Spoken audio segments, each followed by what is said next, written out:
This is our third week in the study of Revelation. And at this point in time, in the fourth chapter, we turn to the second half of Revelation, essentially the apocalyptic part of the entire book. And it starts right off with John being invited up to heaven.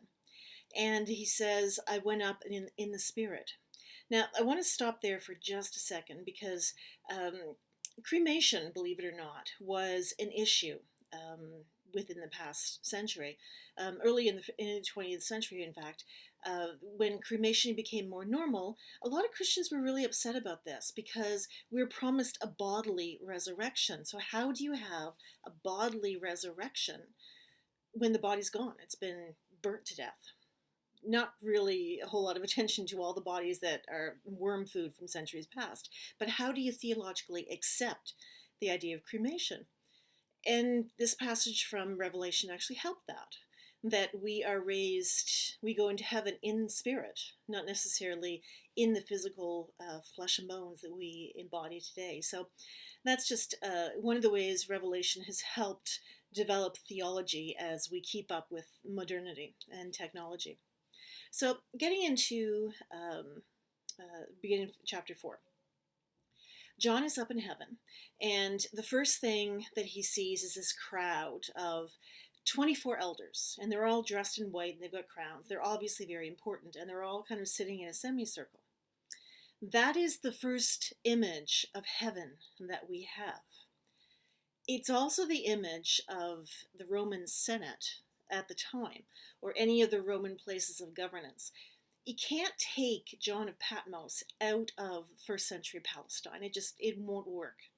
So much of what he writes about heaven and the grandeur of the temple is actually a cross between the temple worship he would have witnessed in Jerusalem before the destruction in 70 CE and the Roman occupation, the Roman governments, how they went about doing their thing.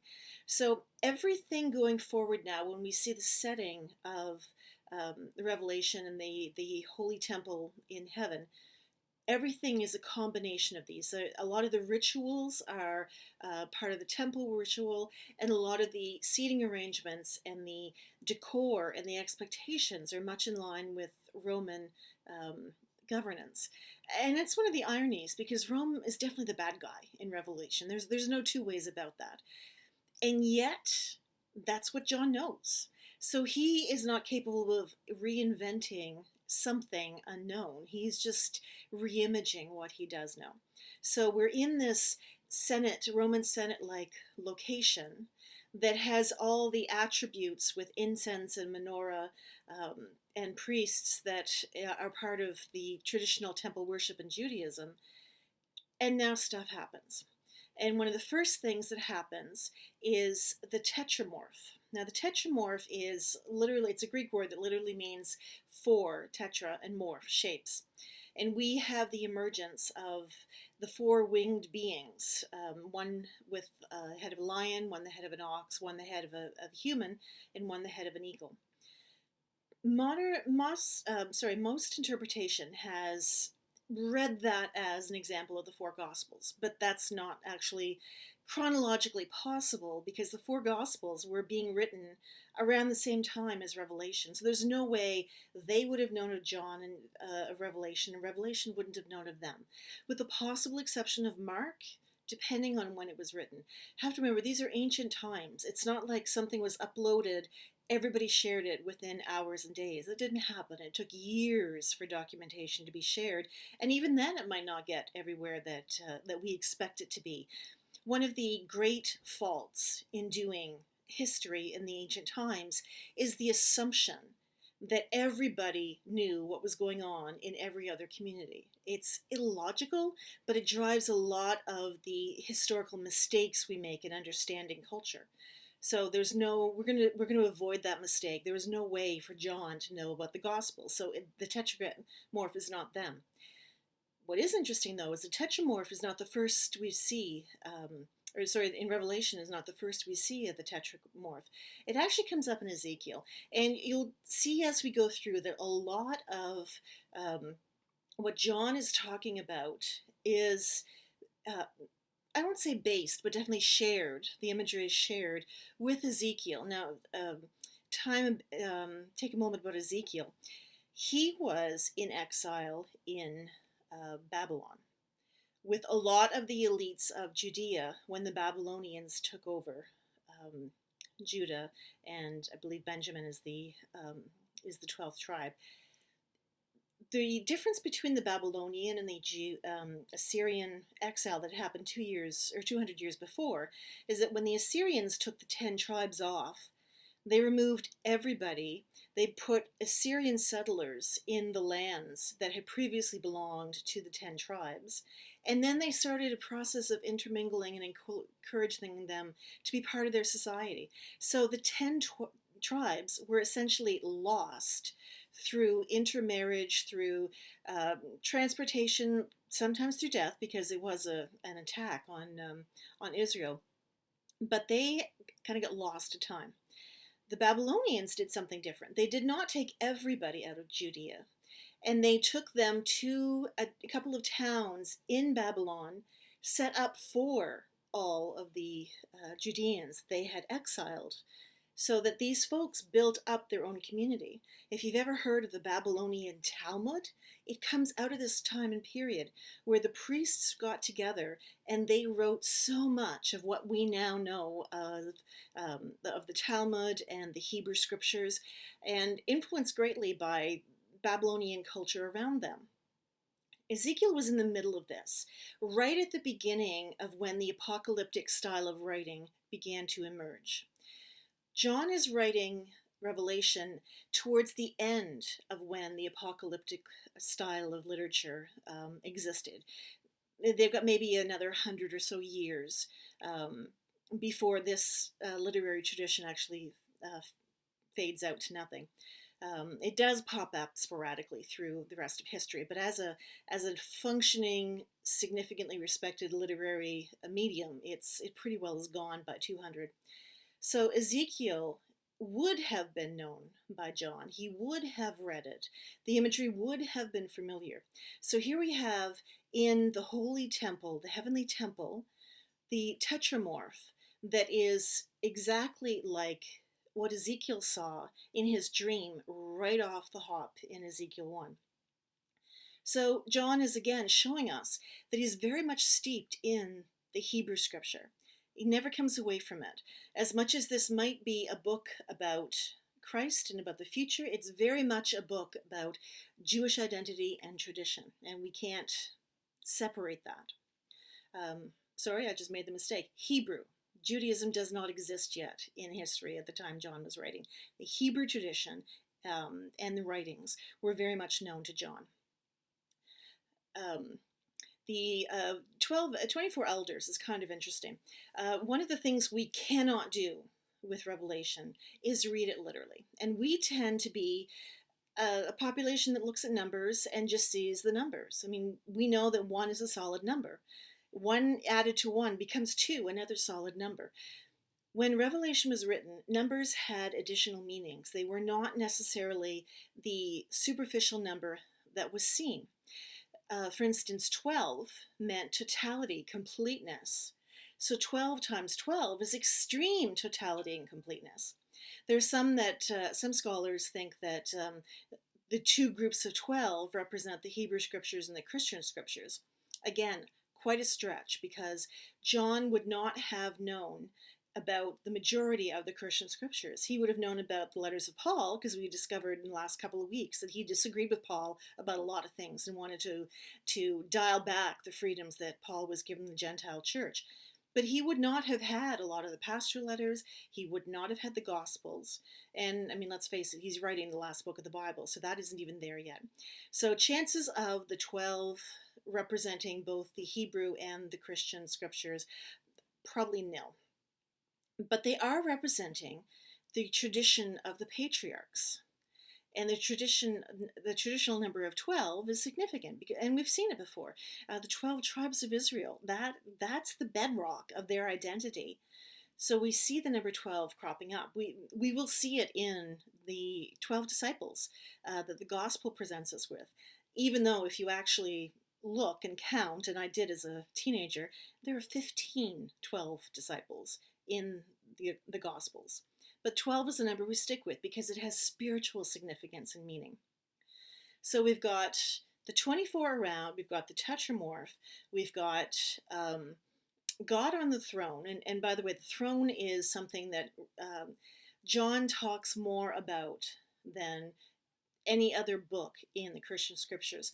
And for those of us who have a challenge to deal with all the king language and heavenly throne and empire language that is not really in the gospel. Jesus kind of turns away from that kind of stuff, but it's very much in Revelation and to a certain extent in the pastorals. For those of us who have an issue with this, Revelation can be a little grating because over and over again, it's God on the throne, God on high, God passing judgment. And that has been a theme through 2,000 years of history, and I don't think it's accurate to where the Gospels are going. It comes from Revelation. So we have God on the throne, and then the Lamb comes in. And the Lamb is slain. Now, the interesting thing here is that even though the Lamb is effectively dead, the Lamb is still alive, obviously representing a post-resurrection Christ.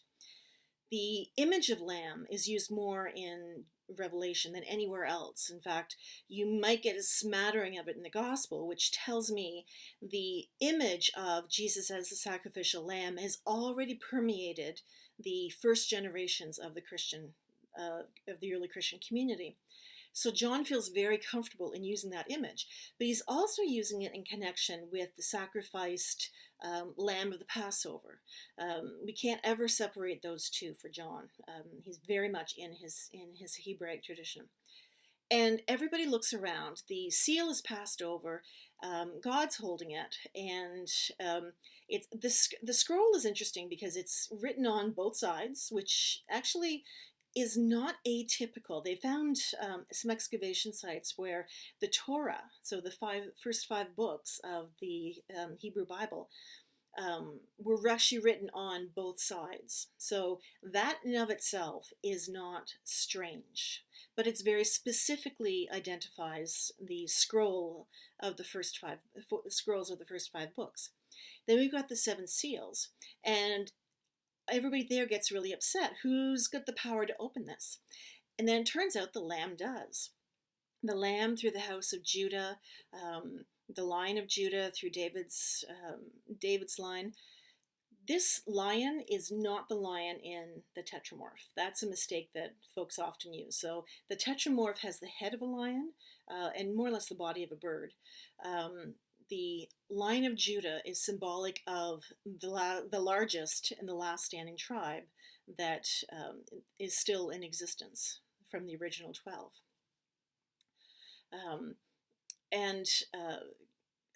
Going back a little bit to the Christ, the Lamb, it's also displayed as having 7 heads. Again, the number 7 is popping up. There's believed at the time that there were 7 spirits, goodness, love, consideration, that kind of thing. Eventually, the language would turn to talk about one spirit, but the Christian church's development isn't there yet. So they're talking about the 7 spirits. And again, 7 is the complete whole number. It's the God number. So the 7 spirits of God, essentially, and that is who the Lamb represents. So the Lamb opens the scrolls one by one. And the first 4 seals are the horsemen of the apocalypse. Now, this image is a favorite with sci-fi, with media, with all sorts of folks, with art particularly.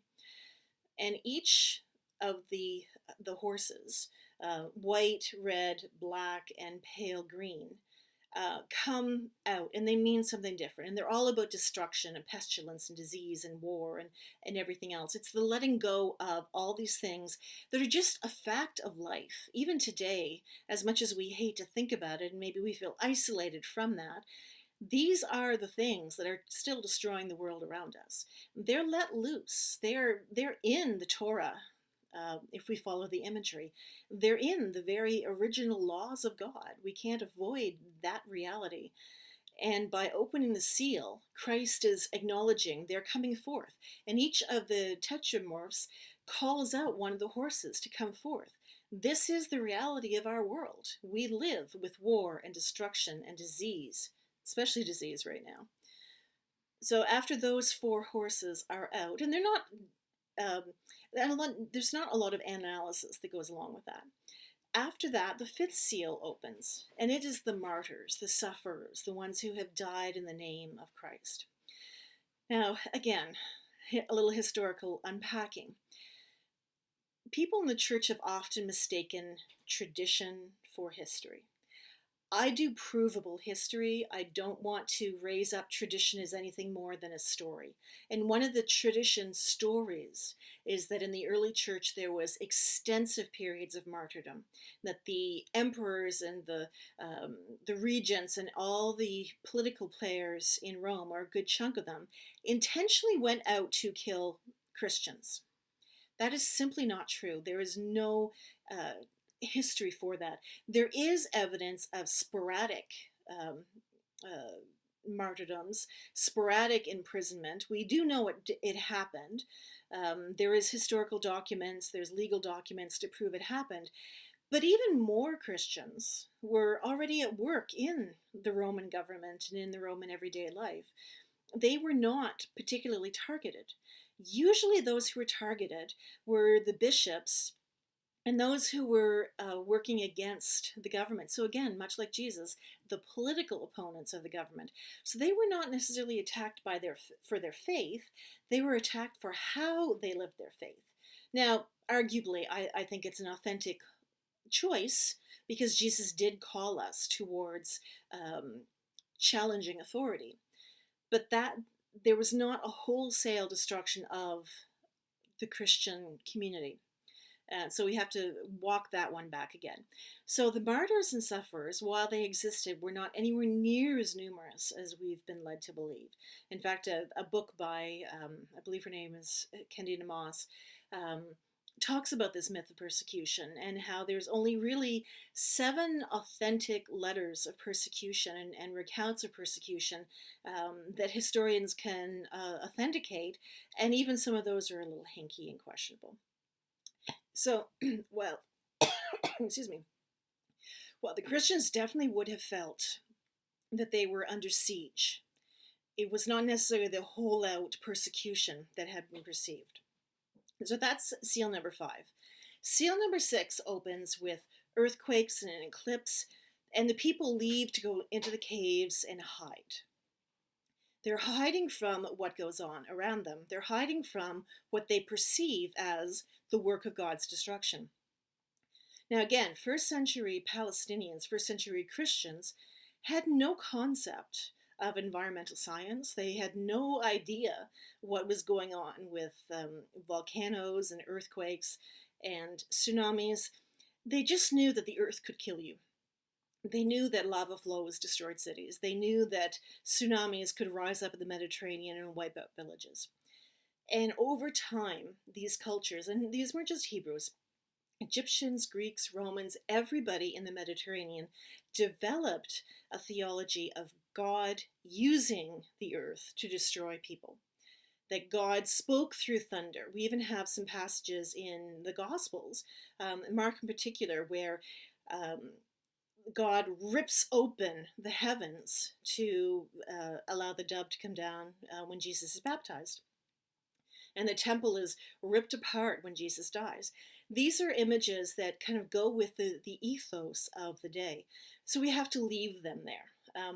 One of the problems with using Revelation as prediction is that it's not to be lifted up out of another time and put into ours.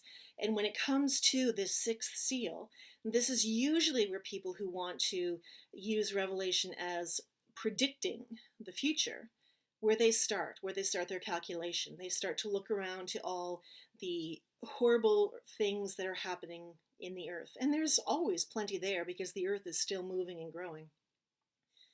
But that the people at the time saw this as God's actions. So when we see the sixth seal, the people are running to hide because with so much earth action going on, they're afraid. They don't know what's coming next. And that's where we leave Revelation this week, just on the cusp of the seventh seal and the imagery that deals with Rome. We'll get into all of that, including the very sexist language that comes in describing Rome in the next couple of weeks. Thank you for joining me, and I hope to see you next week.